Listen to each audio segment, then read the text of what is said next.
Jó reggelt kívánok mindenkinek!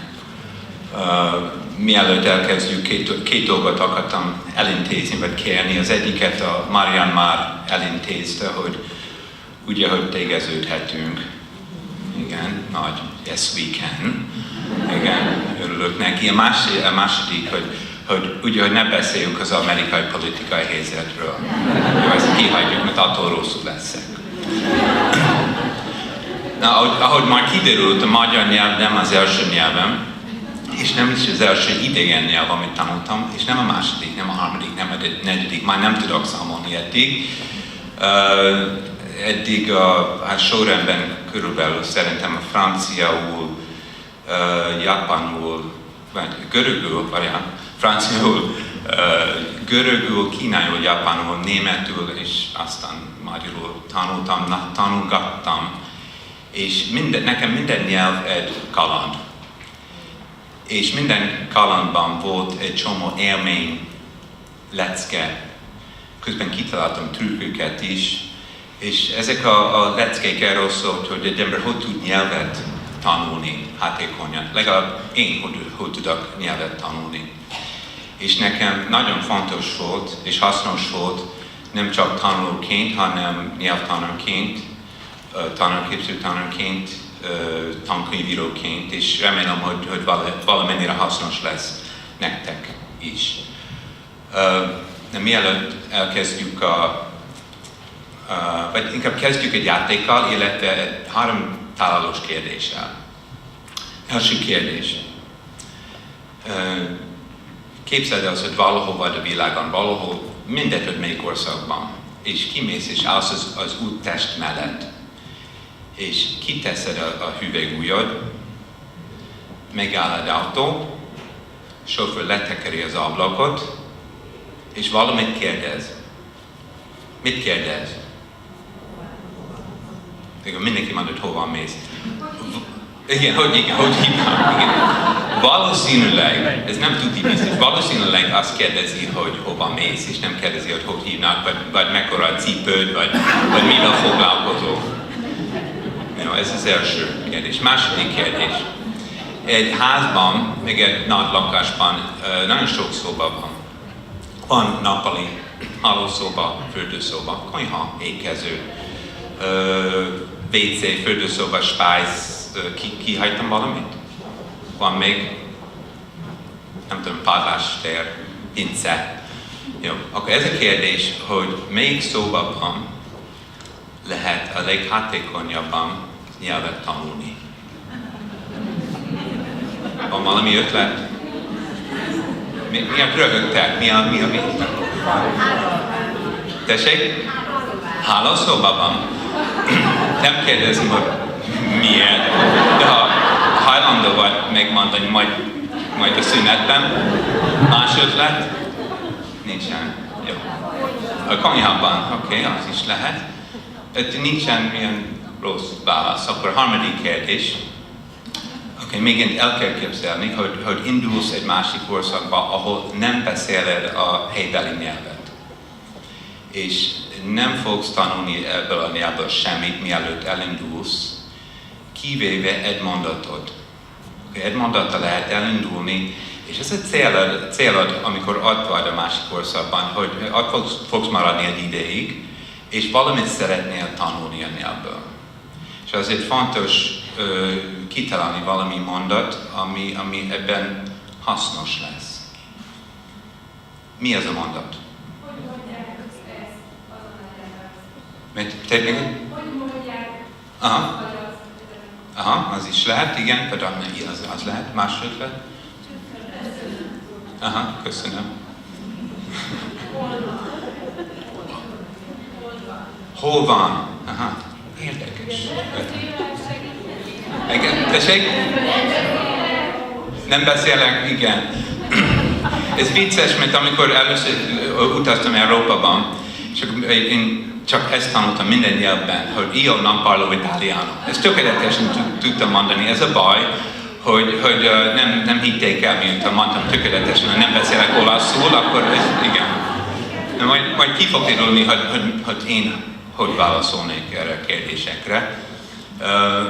De kezdjük hát visszamegyünk majdnem 40 év, és amikor 19 éves voltam, először mentem külföldre. És Franciaországban mentem. És ez volt egy ilyen egyetemi diákcsere program. Addig 6 évig tanultam franciául. Kitűnő diák voltam. És nagyon jó tanáraim is voltak. Pedig amikor érkeztem Párizsban, kiderült rögtön, hogy semmit nem tudok csinálni franciául. Bementem a garderobba, és próbáltam venni egy vonatjegyet, és hát nem tudtam semmit sem csinálni ott az ablaknak, pedig 100-szor gyakoroltam otthon, hogy kell jegyet venni, és nem is tudtam az első lépéssel tovább lépni. És akkor tovább mentem hát ez volt a terv, vagy a fogalom, hogy lakom egy francia családnál, napközben járok az egyetemre ilyen órákra, esténként dumálunk, ez biztos lesz egy pár gyerek, és hétvégén kirándulunk. De úgy derült ki, hogy egy idősebb párnál laktam, a vidéken, nagyon kedvesek voltam, pedig én voltam a 30. amerikai diák, aki oda került hozzájuk. Azért annyira nem volt kedvük velem foglalkozni. Talán ettetni igen, azért muszáj volt, erre kaptak pénzt, de velem beszélni azért elmenekültek tőlem.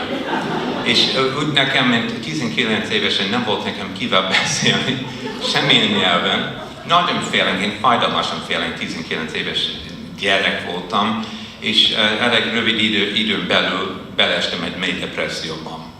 És ilyen nem annyira súlyos, de elég rossz volt. Azért a második hétvégén, szombat reggel felkeltem és néztem a térképet. És kitaláltam, hogy hát akkor stoppa megyek valahol, stoppa megyek a tengerpartra, az pár száz kilométer odébb, és kinéztem egy kis várost, a Saint-Palais-sur-Mer. És kimentem az úttestre, és kitettem a hüvelykujjam, megállt az első autó, a sofőr letekert az ablakot, üzletember, 40 éves, mosolygós, és valamit kérdezett tőlem. De én akkor elég hülye voltam az egész nyelvtanulásban, és mit kérdeztem vissza? Tessék? Igen. Comment? És ő mosolygott, és aztán leesett a tantusz nálam is, hogy persze más nem mondhat, és akkor mondtam, hogy Saint-Palais-sur-Mer megyek, és akkor beültem a kocsiban, és elindultunk, és valamennyire, nem tudom, egy ideig mentünk, és valamit próbáltunk kommunikálni, beszélgetni. És aznap este, vagy későn délután érkeztem is Saint-Palais-sur-Mer, és addig talán 11-12 ember vitt engem, és rájöttem valahol félután, 4.-5. sofőrnél, hogy egyre könnyebb ment. És nem csak az első lépés, hogy hova mész, azért ez már második autónál, ez már sikerült megoldani elég gyorsan. De amikor beültem, akkor az első 1-2 perc egyre könnyebb ment. És rájöttem is, hogy miért? Mert ugyanazok a kérdéseket kérdezték. Hát miért mész oda, honnan jöttél, milyen neved, mit keresel Franciaországban. És nem jelenti azt, hogy én könnyen tudtam válaszolni, de már én rájöttem, hogy mit kérdezik, mert ilyen helyzetben az emberek ilyen kérdéseket kérdezik. És az is volt, hogy tudtam gyakorolni egy kicsit. Amikor az első ember kérdezett valamit, akkor kicsit lassan ment. Akkor beültem a másik kocsiban, ugyanazt kérdezt, akkor ezt már gyakoroltam. Nemrég. És kicsit könnyebb ment. Már az 5. embernél olyan profi voltam aznap, hogy már ez tök jó volt. És ebben nekem 2 lecke volt. Az egyik, hogy a gyakorlat, ez nem ismétlés, de a gyakorlat fontos ilyen értelemben, de a legfontosabb, hogy keresni kell olyan helyzeteket, ahol bizonyos helyzeteknek van egy adott szöveg, vagy forgatókönyv. És lehet sejteni, vagy tudni, hogy miről fog szólni, vagy hogy fog menni a beszélgetés. És ha egy ember nyelvet akar tanulni, akkor ilyen helyzeteket kell keresni. És ha egy ember nyelvet akar tanítani, szerintem ilyen helyzeteket kell teremteni is. Mert ez sokkal hatékonyabb a nyelvtanulása. Mert rá egy év után egy új kihívás kellett, és beiratkoztam egy ilyen külföldi tanulókurzusra, vagy programra, Görögországba, régészetet, jól mondom, régészetet tanultam. De ez volt az egyik előfelé, igen, majd gyakorolni fogom, köszönöm, hogy egy ilyen intenzív 12 hetes görög kurzust kellett csinálni. Ha egy ember gondol a két nyelvről, a francia nyelv és a görög nyelv, egy amerikai gyereknek vagy embernek melyik lenne a nehézebb? Hát nyilvánvaló a görög, legalább egy ember azt gondolja.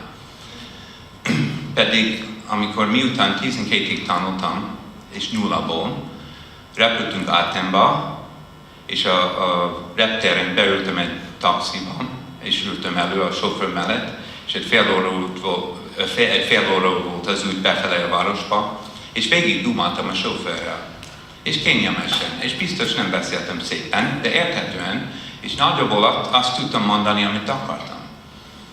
És igazi, hogy én valamennyire irányítottam a beszélgetést, hogy inkább beszéljük el, amiről én tudok beszélni. Ez is egy fontos lecke. De hogy lehet ez, hogy a francia nyelv, amit tanultam 6 éven keresztül, és a görög nyelv 12 héten keresztül, mi volt a különbség a tanulási folyamatban? És elég érdekes, mert visszanéztem és kérdeztem magamtól, hogy vajon miért jött ez annyira gyorsan a görög nyelv, ahol az írás is más, minden más. És ez volt, úgy ment a görög tanulás, a tanítás, tanulás, hogy minden reggel 8-tól 9-ig volt egy drill, hogy 8-an ültünk, volt egy ilyen tanári asszisztens, és ez volt a dolga, hogy mi gyakorolunk ilyen párbeszédet, ami a könyvben volt. És csak, hogy keményen ismételni kellett, és nagyon pontosan kellett mondani. De játékos volt, ilyen vicces volt, de ennyi volt, és nem beszéltünk erről, hogy mit jelent, vagy szókincs, meg nyelvtan, csak ilyen ismétlés volt. És akkor, de ami fontos jött utána, mert aztán jött a görög a nyelvóra a tanárnénivel, aki egy ilyen kedves, ekkor görög néni, Krisztánti Bín, ilyen nagyon mosolygós, és úgy ment minden óra, hogy egyrészt csak görögül beszélt fel vele. Az elejétől kezdve soha nem beszélt angolul. De ez volt a lényeg, beléptünk az órán, és minden nap mondta, hogy hát játszunk valamit, vagy meséljünk valamit közösen, vagy csináljunk egy színdarabot, és ezt mondta görögül, és nyilván sokkal nem értettünk semmit, de pedig ő úgy tudott használni a nyelvet, hogy valamennyire sejtettük, hogy mit akar, vagy miről beszél, mit kérdez, és ha nem, akkor az se volt baj. De ez volt a lényeg, hogy minden órán játszottunk a nyelvvel. Biztos kijavított, de erre nem emlékszem. Csak erre emlékszem, hogy volt ez a szabadság, a kreativitás, hogy kísérleteztünk a nyelvvel, hülyeskedtünk. És nyilván abból a drill párbeszédekről loptunk, de egy kicsit ezekkel is játszottunk. És azért 12 héten keresztül mit csináltam a nyelvvel, azt mondtam, amit akartam, akkor ez nem csoda, hogy érkeztem Athénba, és tudtam már kicsit használni a nyelvet, mert azt csináltam addig. És a másik dolog, ami nagyon fontos volt, hogy a Krisztánti Bín, ez a tanárnéni, állandóan bármit csináltunk, és mondta, hogy jaj, ez nagyon úgy ügyesek vagytok, de nagyon okos vagy, ez nagyon-nagyon jó. Állandóan jött a dicséret. Csak. Sőt, nem volt hajlandó egy negatív szót tanítani nekünk. A mai napig nem tudok mondani, hogy csúnya. A görögül csak szép. Oreja. És akkor úgy tudtam mondani, hogy valami csúnya, hogy nem szép. De tényleg mondta, hogy nem, ilyen rossz szavakat nem tanulunk, hanem pozitív. Akkor ez volt a két fontos dolog, hogy a kreativitás, szabadság, kísérletezés, hogy bármit játszottuk a nyelvvel, és a másik, hogy a dicséret. Hogy mennyire fontos a dicséret. Na aztán jött a német nyelv, meg a kínai nyelv, és ha lenne több időnk, mondjuk egy fél napunk, akkor ezekről is mesélnék. De inkább át fogok ugorni, vagy ugrálni? Ugrani? Ez akkor egy kisebb volt jobb. Ez jellemző nálam. Köszönöm. Valaki írt le ezeket, mert valamit szeretnék tanulni én is. A 80-es években dolgoztam egy filmszakban New Yorkban, és már kicsit megutam, nem volt nekem való. És végre 1989-ben diszidáltam örökre, és Japánban mentem. És oda mentem, és úgyhogy már igazán nem tanultam semmit Japánból. Nem igaz, mert egy pár mondatot tanultam, mielőtt elindultam. De máskülönben semmit nem tanultam a nyelvtanról, meg semmit. És oda mentem, és beköltöztem egy idősebb néninél, ez volt egy New York-i japán barátomnak az anyukája, a Mihama-san, aki akkor 67 éves volt. És ez volt a terv, hogy egy hétig fogok ott lakni, és aztán találok valamit, és elköltözöm. Ehhez képest két és fél évig ott laktam nálam. És Mihama-san nem beszélt angolul egy szót se. Ez nem igaz, egy szót tudott. Méz. Honey. Igen.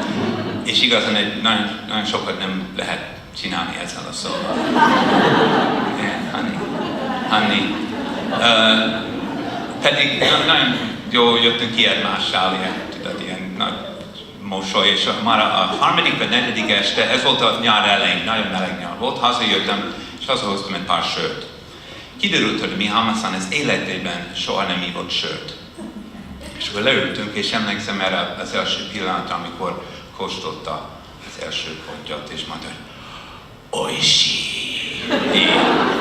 Nem lehet tudni, nem kell tudni semmi a Japánról, hogy tudjátok, hogy mit jelent, hogy oishi, és így kell mondani. És úgy indult a nyár, és úgy ment a nyár, sőt, másnap hazajöttem munkahelyemről, és nagyon izgaltan, Mihama-san ott várt engem az ajtóra, és mondta, gyere, hogy japanul mondta, nem is emlékszem, hogy gyere, hogy kell mondani, és akkor mentük a Spice-ba, és ott volt 12 láda sör. Egy torony világos sör, egy torony barna sör, amit ő rendelt aznap. Ez egy nagyon isteni nyár volt. De minden este leültünk, és a Mihama-san mesélt nekem. Én nem is mondhatom, hogy beszélgettünk, mert semmit nem értettem, és semmit nem tudtam mondani az elején. Pedig volt egy pár eszköz a szélszámladomban, egy pár mondat volt. És ezek, ami konkrétan már addig kitaláltam, hogy kell egy pár ilyen fontos mondat, és valamennyire nyilvánvaló, hogy mit jelent, hogy bla, hogy tessék, hogy kérni kell egy ismétlés. Például, mert ez a például azért fontos, mert amikor mesélt, és akkor nem aludtam el, csak figyeltem, mintha értettem, és ő kérdezett valamit tőlem, és panikba estem. És akkor, de már úgy válaszoltam, hogy például, mert így visszadottam a kérdést neki, és aztán ő folytatott, és rá kell jönni, hogy egy példa valahol érthető, mint ha valaki csak úgy elvontan beszél. És volt meg egy pár ilyen kérdés, amivel dolgoztam, és összeraktam a nyelvet, pedig a lényeg, ez volt a célom az elején, nem hogy, amikor kérdezem, hogy mit jelent, hogy nézzük meg a szótárban, ez nem volt a célom, hogy megértem, ez volt a célom, hogy tartom a kapcsolatot, hogy maradjak benne az energiában.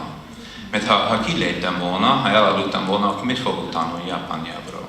És már a nyár végén már tudtam beszélgetni japánul, és nem csak emiatt, mert a másik, ami jó volt azon a nyáron, hogy nem csak ittunk együtt, hanem főztünk együtt. És már az elejétől kezdve, ott álltunk, nyilván nem kell mondani, hogy éhes vagy, mert jött az este, és akkor mindenki vacsorázik, akkor ott voltunk a konyhában az első este, vagy második talán, ott volt az alapanyag a pulton, és a Mihama-san mondta nekem, hogy mit kell csinálni velük. És nyilván még semmi nem értettem. Aztán őt megmutattam, és közben mondtam. És úgy ment végig, és nyilván valamennyire össze tudtam rakni, mert ez a jó a konyhában, ami a legjobb hely a nyelvtanulásra, hogy mindent lehet megmutatni, ez az egyik, és az egész folyamatnak, vagy minden folyamatnak van egy logikája. Ha valamit mond a spenatról, akkor mi lehet az ige? Hogy vágni, mosni, párolni. De biztos nem mondta, hogy olvasni például, vagy valamit. És akkor lehet valahol sétálni. És amikor már mondjuk harmadszor csináltuk ugyanazt a kaját, akkor nagyjából értettem, hogy ő mit mond, mert ugyanúgy mondta nekem. És egy pár hét után én mentem vásárolni, vettem egy csomó alapanyagot, és tanítottam neki, hogy kell spagetti mártást csinálni amerikai módon. Mert már tudtam valamit ilyen használni ezeket a szerkezeteket, és beszélni. Akkor ez volt a fontos benne, hogy nyilván a konyha és a főzés folyamat, hogy mennyire hasznos. És a másik, hogy ez az 5 mondat, amivel mentem, és hogy az idősebb nénik rájönnek. Ez nekem nagyon fontos volt, amikor idejöttem. Mert tudtam, hogy nem fogok maradni Japánban örökre, mert Magyarország hívott engem. Képzeljetek el. Ide akartam jönni, és 1991. szilveszter este idejöttem, elkezdtem. Szokás szerint nem tanultam semmit a magyar nyelvről, akkor elkezdtem, és ez nem egy könnyű nyelv, ahogy tudjuk. De már valamennyire fel voltam készülve, és úgy csináltam, hogy az első hétvégén, tudom, hogy szombaton piac van, és akkor kimentem az utcára, és mielőtt kimentem, megkérdeztem valakitől, egy ismerőstől, hogy kell mondani, hogy hol van. Azért, hogy ki mondta ott hátul, hogy hol van. Na.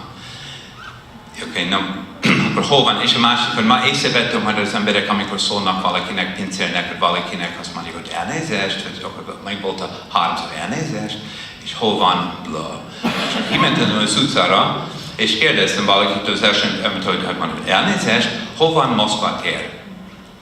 És aztán válaszolt, megmondta, hogy hol van Moszkva tér. Jobbra-balra, egyenesen, semmit nem értettem.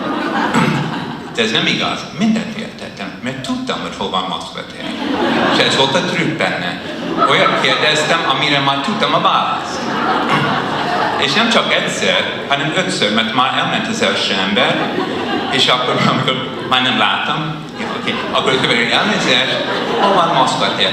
És aztán hallottam ugyanazt a jelentést, de másképpen. Mert mindenki másképpen mondja.